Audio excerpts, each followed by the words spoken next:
നമസ്കാരം. George Soros കോൺഗ്രസിനെ കൊണ്ട് ഒരു കലാപം ഉണ്ടാക്കുവാൻ പറ്റുമോ എന്ന ഏക്കവും തൂക്കവും നോക്കുകയായിരുന്നു. ഇന്ത്യ വിരുദ്ധ വിദേശ ശക്തികളുടെ ചാരൻ എന്ന് രാഹുൽ ഗാന്ധിയെ വിളിക്കുന്നതായിരിക്കും ഉചിതം. സ്വന്തം രാജ്യത്തെ തന്നെ ഒറ്റുകൊടുത്താലും വേണ്ടില്ല, എങ്ങനെയും അധികാരത്തിൽ കയറുക എന്ന ദുഷ്ടലാക്കോടെയാണ് മദാമയും പപ്പുമോനും ഒക്കെ പ്രവർത്തിക്കുന്നത്.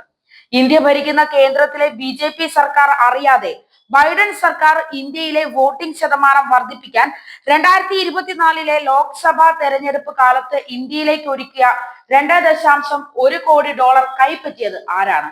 ഇക്കാര്യം അന്വേഷിച്ച് കുറ്റവാളികളെ കണ്ടെത്തുമെന്ന് പ്രധാനമന്ത്രിയുടെ സാമ്പത്തിക ഉപദേഷ്ടാക്കളിൽ ഒരാളായ സഞ്ജീവ് സന്യാൽ പറയുന്നു. ഇന്ത്യയിൽ വോട്ടിംഗ് ശതമാനം കൂട്ടാൻ വേണ്ടി ബൈഡന്റെ കാലത്ത് USAID ഇന്ത്യക്ക് നൽകിയ $2 കോടിയോളം US ഫണ്ട് റദ്ദാക്കിയതായി കഴിഞ്ഞ ദിവസം ഇലോൺ മസ്ക് പ്രഖ്യാപിച്ചിരുന്നു. ഇന്ത്യയിൽ ഏതെങ്കിലും പാർട്ടികളാണോ അതോ NGO സംഘടനകളാണോ ഈ തുക കൈപ്പറ്റിയത് എന്ന കാര്യം കണ്ടെത്തേണ്ടിയിരിക്കുന്നു. ഇന്ത്യയിലെ വോട്ടിംഗ് ശതമാനം കൂട്ടാൻ വിദേശത്തു നിന്നും ഫണ്ട് വരുന്നത് ഇന്ത്യയിലെ തെരഞ്ഞെടുപ്പ് പ്രക്രിയയിൽ വിദേശ ശക്തികൾ ഇടപെടുന്നതിന്റെ തെളിവാണെന്ന് BJP കേന്ദ്ര നേതൃത്വം കുറ്റപ്പെടുത്തി.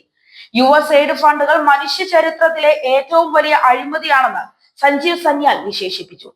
ഇന്ത്യയിലെ വോട്ടിംഗ് ശതമാനം കൂട്ടാൻ ആരെല്ലാമാണ് ഈ തുക കൈപ്പറ്റിയത് എന്ന് കണ്ടെത്തുമെന്നും സഞ്ജീവ് സന്യാൽ പറഞ്ഞിട്ടുണ്ട്.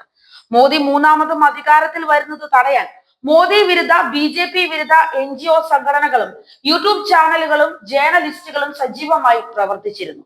ഇത്തരം ഗ്രൂപ്പുകൾക്കാണോ ഈ തുക വന്നത് എന്ന് അറിയേണ്ടതുണ്ട്.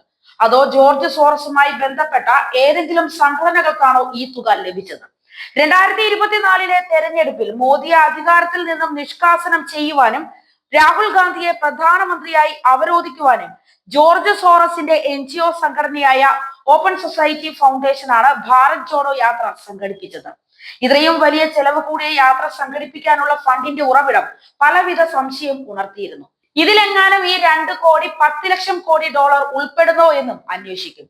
ബംഗ്ലാദേശിലെ രാഷ്ട്രീയ കാലാവസ്ഥ മെച്ചപ്പെടുത്താൻ എന്ന പേരിൽ ബൈഡൻ സർക്കാർ USAIDന്റെ പേരിൽ നൽകിയ $2.9 കോടി ജമാഅത്തെ ഇസ്ലാമിയുടെ വിദ്യാർത്ഥി വിഭാഗം ഷെയ്ഖ് ഹസീനയ്ക്കെതിരെ നടത്തിയ അതിക്രമങ്ങൾക്കായാണ് ചെലവഴിക്കപ്പെട്ടത് എന്ന വിമർശനം ശക്തമാണ്. ഷെയ്ഖ് ഹസീനയെ പുറത്താക്കിയ ശേഷം ഇപ്പോൾ ബംഗ്ലാദേശ് ഭരിക്കുന്ന ഇടക്കാല സർക്കാരിനെ നയിക്കുന്ന Muhammad Yunus, Bill Clinton, Obama, Hillary Clinton തുടങ്ങിയ ഡെമോക്രാറ്റുകളോ മുൻ പ്രസിഡന്റുമാരും അവർ നയിക്കുന്ന NGO സംഘടനകളുമായി സജീവ ബന്ധമുള്ള ആളാണ്. ഇതിൽ നിന്ന് തന്നെ $2.9 കോടി ചെലവഴിക്കപ്പെട്ടത് ഷെയ്ഖ് ഹസീനയെ പുറത്താക്കാനാണ് എന്ന് വ്യക്തമാവുകയാണ്. ഷെയ്ഖ് ഹസീനയെ പുറത്താക്കാൻ വേണ്ടി നടന്ന ജമാഅത്തെ ഇസ്ലാമി വിദ്യാർത്ഥി വിഭാഗത്തിന്റെ കലാപം പൊടുന്നനെ പൊട്ടി പുറപ്പെട്ടതല്ല, ആസൂത്രിതമായിരുന്നു എന്ന മുഹമ്മദ് യൂനസ് തന്നെ ഈയിടെ അമേരിക്കയിൽ ബിൽ ക്ലിന്റൺ കൂടി പങ്കെടുത്ത ചടങ്ങിൽ പ്രഖ്യാപിച്ചിരുന്നു. ഇതിൽ ജമാഅത്തെ ഇസ്ലാമിയുടെ കലാപം നയിച്ച വിദ്യാർത്ഥി നേതാക്കൾക്ക് സമ്മാനങ്ങൾ നൽകിയിരുന്നു. അതായത് വിദേശ ഫണ്ട് ഉപയോഗിച്ച് നടന്ന കലാപമായിരുന്നു അതെന്ന് വ്യക്തം. വിദേശ ശക്തികൾ പല രീതികളിൽ ഇന്ത്യയുടെ സ്ഥാപനങ്ങളിൽ നുഴഞ്ഞു കയറുകയാണ് എന്നാണ് BJP വക്താവ് അമിത് മാളവ്യ ആരോപിക്കുന്നത്. ഇന്ത്യയുടെ തെരഞ്ഞെടുപ്പ് പ്രക്രിയകളിൽ ജോർജ് സോറസിന്റെയും അദ്ദേഹവുമായി ബന്ധപ്പെട്ട മോദി വിരുദ്ധ NGO സംഘടനകളുടെയും കരിനിഴൽ പതിഞ്ഞിരിക്കുന്നുവെന്നും അമിത് മാളവ്യ ആരോപിച്ചു.